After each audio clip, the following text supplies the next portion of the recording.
안녕하세요. Riding on the Korean wave. Welcome to a brand new week on The Culture Wave. I'm Kwon So-ah in Seoul. Explore with us Korea's culture from all aspects and stay up to date with K-entertainment, K-food, K-crafts, K-everything.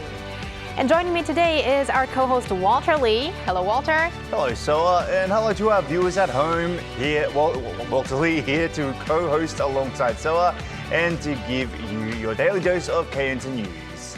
And we're also joined by Arirang's culture correspondent Park Konu. Welcome, Konu.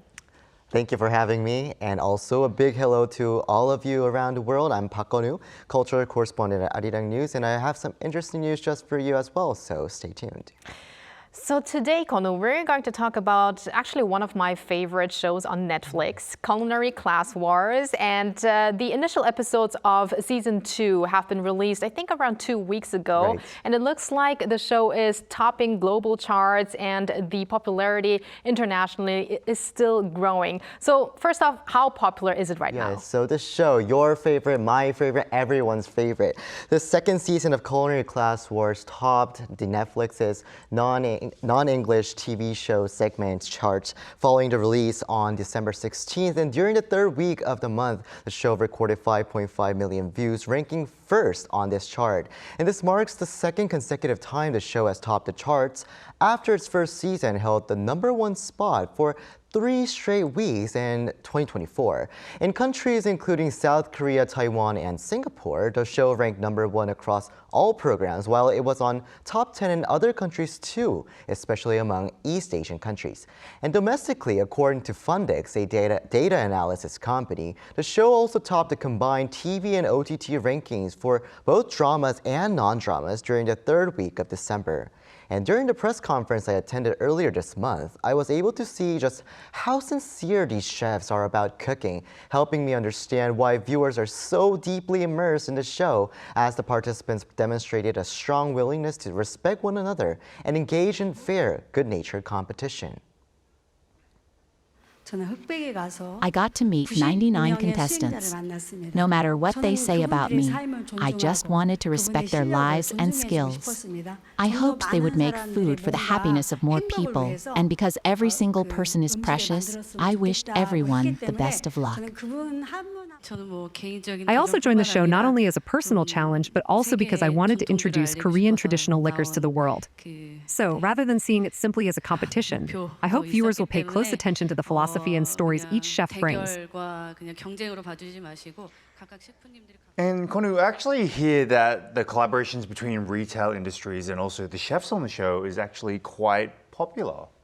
Right, so do you remember the Mont Blanc tiramisu that was on the show made by Napoli Mafia, the winner of the previous season, that gained enormous attention back then? Right. I actually tried to get one of those, but every time I went to the convenience store, they were gone. But I guess maybe now is the time to go. Maybe, right. But luckily, there are other products that are also in the pipeline for these collaborations going on. So you may. So as we saw in season 1, the retail industry is already moving quickly to roll out similar collaborative products, just like the ones that we've been, looking for in convenience stores. And one convenience store chain had already signed an exclusive contract with Chef Son Jong-won even before the show's released, and launched a collaborative lunchbox ahead of the season, as if they knew it would get popular once again. So keep in mind of that, and try looking at other products in the convenience stores. And also, Starbucks has also joined this trend. A sandwich developed in collaboration with the Black Spoon chef from the show recorded sales 2 to 5 times higher than its regular sandwiches, despite its premium price of over $10. And there are plenty more, as I mentioned before, these collaborations currently in the pipeline. So you can, look forward to those as well. But one expert also warned that such one-off collaborations may pose challenges unless changes are made. The price has to be appropriate, and there needs to be some differentiation compared to existing products. If it's too expensive, it won't lead to repeat purchases. It's important that the programs and chefs related to these collaborations do not demand too much money and approach with the mindset of giving consumers satisfaction. She added it would be better to adopt a two-track approach, one at a premium price point and another at a more affordable price. And as local products, some even featured on the show, have started gaining popularity among consumers, the professor said the trend is likely to last longer, creating a positive virtuous cycle for the economy. As consumers show greater interest in local products, it could lead to more direct transactions and closer relationships with farmers. That would allow farmers to sell their products at fair prices, while consumers gain access to fresher ingredients, creating broader networks that benefit both. Konu, I feel like it's really fascinating how one variety show can put so much influence into this whole sector of food and restaurants and chefs and so forth. Right, and it's also giving much influence to people like me because And me. yes, and Walter. Of course, me. Because I'm always checking the phone to make reservations for the restaurants run by the chefs featured on the show. It's really hard to make reservations because they're always fully booked, even until like late February. Yeah, so it's happening in Korea. It's a huge influence. Right, we What's had the that show? experience after season 1. I guess after season 2, it's going to be even a fiercer Yes. competition to, go to one of those restaurants that are owned by the chefs that appear on the show. So if anyone has some great tips for those reservations, let me know, Yes. because I'll be there. Okay. And thank you very much, Konu, again for a wonderful coverage. Thank you, Conan. Thank you, guys.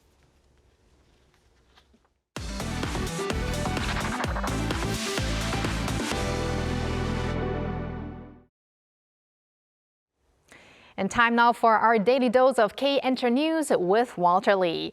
Walter, what's our first story? Okay, so a good question, because let's start off with NewJeans, who have been in a legal dispute over their contracts with agency ADOR.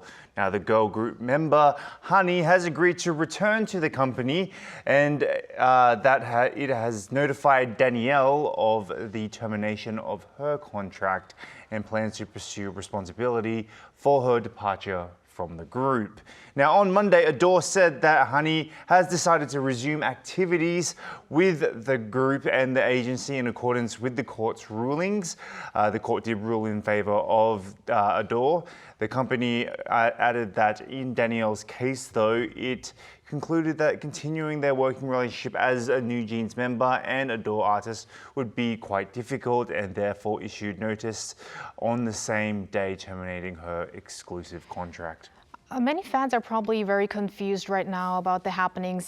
Please keep us updated. There's probably much more coming up later. There is. And next up, Walter, Netflix content is doing very well, as we just heard from Konu as well with Culinary Class Wars. So tell us about some other productions that are ranking high on the charts. Yes, indeed. So according to OTT ranking platform Flix Patrol, the Korean disaster film The Great Flood has held the #1 position on the US Netflix movie chart for an entire week.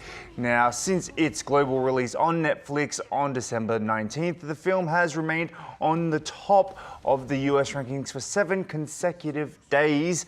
Now, the Great Flood portrays a desperate fight for survival inside a sinking apartment building on the final day of Earth. Hopefully that never comes, following a catastrophic flood. Now, also according to Flix Patrol, the Netflix original drama, now it's called Kashiro, starring actor Lee Jun-ho, has topped the Korean Netflix TV series chart as of December 28th. Now, the series has also entered the Netflix top 10 in 66 regions worldwide. Kashiro follows Sang-ung, a worker burdened with wedding expense and soaring housing costs, sounds familiar, who unexpectedly acquires a supernatural ability that becomes stronger in proportion to the amount of money he possesses, forcing him to constantly balance everyday living costs with his newfound powers. That's quite an interesting concept. Well, great to see that Netflix content is still doing strong. But next we have news on another K-movie hit. What is it? Indeed. So director Park Chan-wook's No Other Choice opened in 5 US cities on Christmas Day local time. Now, as a limited theatrical release, of course. Now, the film's US distributor Neon announced through its website and social media that the cinematic masterpiece is now playing in select cinemas, with the nationwide release being in January. Now, No Other Choice has earned Golden Globe nominations for Best Motion Picture, Musical or Comedy, as well as Best Foreign Language Film, and also Best Actor for Lee Byung-hun's performance. Now, the film has also been selected for the 15th title shortlist for the Academy Award and Best International Feature Film, so fingers crossed for that. The more people get to watch it, the better. Yes. Thank you very much, Walter, for those updates, and stick around. Will do. And now let's move over to our AI anchor Arang for more on the culture front. Arang? Hello and welcome to your AI guide to the latest cultural updates from Korea.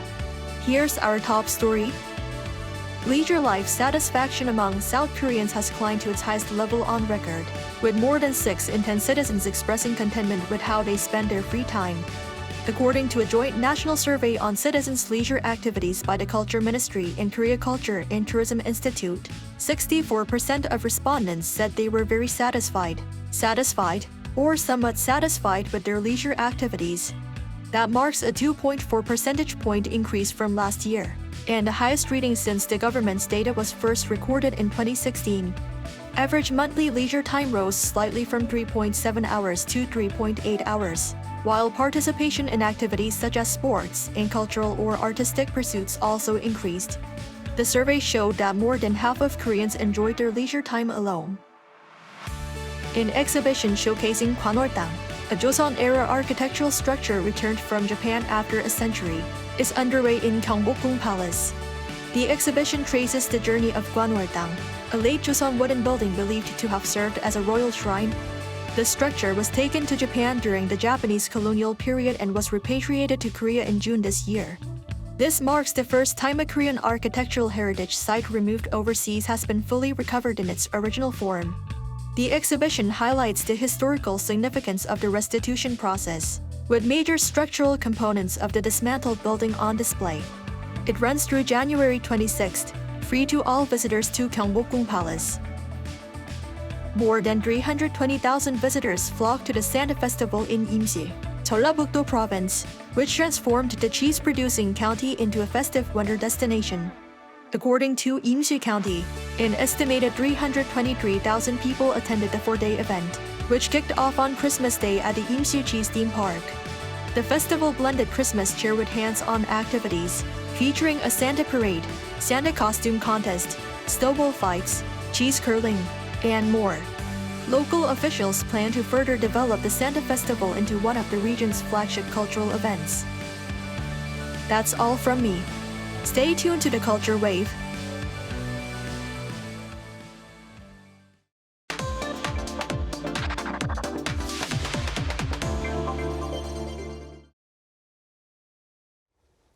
Hanji, which literally translates into Korean paper, is a traditional Korean paper using time-honored techniques and natural materials. For today's Hallyu People segment, we meet a Hanji artist who has been introducing the beauty of Hanji to the world in Malaysia, the UAE, and currently in Australia, where she is based. She first encountered Hanji in Korea in 2000 and says it has changed her life. Let's listen to her story. We have Hanji crafts artist Jan Coveney joining us now. Hello, Ms. Coveney. Hello, Ms. Coveney. Hello, thank you for having me. We're very pleased to have you on the show. So first and foremost, please tell us about your first encounter with Hanji. Well, I first encountered Hanji when we moved to Korea in the year 2000. My husband was going over there to teach English at a university in Andong. And I became quite, I was a bit bored, I must say. I didn't know what to do. So a friend of mine, a Korean friend of mine, introduced me to Hanji, and she said, "Why don't you try this?" And I said, I had no clue what it was. So I thought, okay, I come from a very creative family, and I had tried many different crafts, but I'd never really found something that I really enjoyed. So eventually I tried doing hanji, and it just pulled me in. I just loved the papers. The papers were stunning, and I loved experimenting with the designs and shapes and being able to make things that were useful. And I could do it at any time, and it just really relaxed me. And so I was really hooked from that time when I first started doing hanji. Right, wow, what boredom can do. Well, Ms. Coveney, Exactly. for our Yeah, international yeah. viewers though, what exactly is hanji and how is it made? Right. Well, hanji, as you said early on, is the Korean word for paper. But it's not only the making of the hanji paper, but it's also the using the hanji paper to create different objects. Now, you can use the paper to make 2D pictures, or you can use it for 3D, or you can use it for weaving. There are many different ways you can use this beautiful paper. And I specialize or concentrate mainly on the 3D side of the papers, and I love doing the traditional work, making a structure and then putting it together and then putting the lovely papers over the top with a nice cutout, etc. on top. So I love the fact that this Korean hanji paper, handmade, is able to mold around objects really easily. Yes, and I'm sure you've worked with other papers as well, but what differentiates hanji from other papers, do you think? Yeah, well, I was clueless when I first started doing hanji. I thought paper was paper. And it wasn't until I started using it that I realized how they could be so different. For example, machine-made papers are very dense in their structure. And then the other handmade papers from different countries are beautiful, and I'm able to use them. But I find the hanji one is the one that, because of the way it's made and the screening processes, I'm able to use it in a better way and able to mold it over the structures that I make. I will say that when hanji arts first started, they didn't have anything like a cardboard, which I use. So they would layer 30 layers of paper to make something that was about 3 millimeters thick.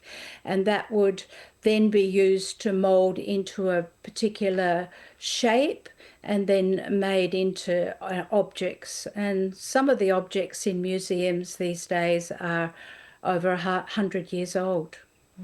Yes, and you're actually in Korea for 3 years learning hanji. Can you tell us anything that might have stand out at that time? Yes, well, I was fascinated by the number of papers that were available, and the different designs, they all work very differently. So living in Korea, I was able to, first of all, have lots of lessons. And secondly, I was able to experiment with the papers that I could get there very easily. And that led me to start a passion, I guess, for using only hanji paper, or mainly hanji paper. I do use others at times, but mainly the hanji paper is the one that works best for this type of art. And Ms. Coveney, were there any challenges that you faced when you worked with hanji outside of Korea? Oh, many. Yes, when I left Korea, my husband and I moved to Malaysia, and we were there 5 years. So I thought, well, okay, I'll just keep doing my hanji. First of all, getting supplies was quite difficult. And then secondly, it was, particularly in Malaysia, it was very difficult, the finishes that I was using, became very sticky because of the humidity. And so after a lot of attempts, I stopped doing it to any great extent, because I remember there was one piece that I made that was very, very intricate, and I had to just throw it away because the finishes weren't correct. So we moved then to the UAE for 7 years, and we learnt there. My husband taught there, and I did too. But that was a little easier because it was a drier climate, and I could get some of the materials, but not all, and particularly I couldn't get the hanji paper. So I ended up going back to Korea. I go back about every 2 years to collect papers and store them here in my studio, so that when I teach hanji, I've got a supply of papers that my students can use as well as myself. And are there any projects you'd like to share right now that you're working on? Well, as I said, I really do like the traditional styles of things, of hanji work and arts and crafts. But lately I've been going more into the contemporary side of using the hanji paper for lamps, etc. And I was in Korea in end of October, early November, and then I went over to Shanghai to an exhibition over there and a conference, and I was very fortunate that one of my hanji pieces was chosen for one of the exhibitions at the conference. It was a big international paper conference, and so I've been working on more contemporary pieces, I would say, and I'd like to do a little bit more of that. I will tell you as well, because in your program you've been talking about different career series, and there was one that I watched and I really loved called The Rookie Historian. And from that I've designed a piece of furniture using the colours that were in the historians' rooms, and it's got little boxes in it and drawers and bits and pieces. So I can draw influence from programs like that as well.